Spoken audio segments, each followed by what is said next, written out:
Bismillahirrahmanirrahim. Assalamualaikum warahmatullahi wabarakatuh. Perkenalkan, nama saya Nur Aziza dengan NIM 240407502060. Kelas AMDA 45. Di sini saya akan menjelaskan apa itu klasifikasi kata dan proses morfemis. Yang pertama, pengertian klasifikasi kata. Klasifikasi kata adalah pengelompokan kata berdasarkan fungsi, bentuk, dan maknanya dalam satu bahasa. Pengelompokan ini bertujuan untuk memahami bagaimana kata digunakan dalam kalimat, serta bagaimana kata dapat berubah atau berhubungan satu sama lain. Jenis-jenis klasifikasi kata. Kata dapat diklasifikasikan berdasarkan beberapa aspek. Yang pertama, berdasarkan fungsi dalam kalimat atau kelas kata atau part of speech. Klasifikasi ini membagi kata berdasarkan perannya dalam satu kalimat, seperti yang pertama, nomina atau kata benda, menunjukkan benda, orang, atau konsep. Contohnya buku, rumah, dan kebahagiaan. Yang kedua, verba atau kata kerja, menunjukkan tindakan atau keadaan. Contohnya berlari, membaca, dan tidur. Yang ketiga, adjektiva atau kata sifat, menjelaskan sifat atau keadaan. Contohnya tinggi dan cantik. Kemudian yang kedua yaitu proses morfemis. Selanjutnya, kata dalam bahasa Indonesia bisa mengalami proses morfemis atau perubahan bentuk. Ada 4 proses utama. Yang pertama, afiksasi atau pengimbuhan. Afiksasi adalah proses menambahkan imbuhan pada kata dasar. Ada beberapa jenis afiks, yaitu yang pertama afiks atau prefiks atau awalan, seperti ber pada berlari atau me pada menulis.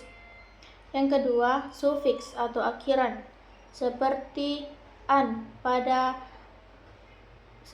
akhiran an pada makanan. Yang ketiga, konfiks atau awalan dan akhiran sekaligus, seperti awalan ke dan akhiran an pada keadilan. Yang keempat, infiks atau sisipan, seperti l pada gemetar. Yang kedua, reduplikasi atau pengulangan kata. Kata bisa mengalami pengulangan untuk membentuk makna baru. Contohnya, yang pertama, dwilingga penuh atau kata diulang sepenuhnya. Contohnya anak-anak dan buku-buku. Yang kedua, dwilingga sebagian atau ulang sebagian kata. Contohnya lelaki dan pepohonan. Yang ketiga, kata ulang berubah bunyi. Contohnya sayur mayur dan gerak-gerik. Yang keempat, kata ulang semu. Contohnya kupu-kupu dan laba-laba. Yang ketiga, komposisi atau penggabungan kata. 2 kata dasar bisa digabung menjadi satu makna baru, seperti kata majemuk biasa, contohnya rumah sakit dan mata pelajaran. Yang kedua, kata majemuk idiomatik, contohnya kambing hitam dan meja hijau. Yang keempat, morfofonemik atau perubahan bunyi dalam morfologi. Ini terjadi saat ada perubahan bunyi dalam kata karena proses morfologis.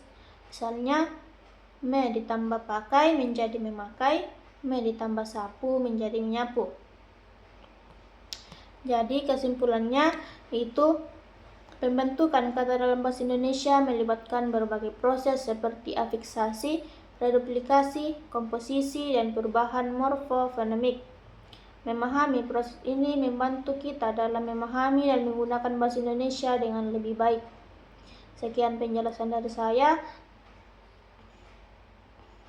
Terima kasih. Assalamualaikum warahmatullahi wabarakatuh.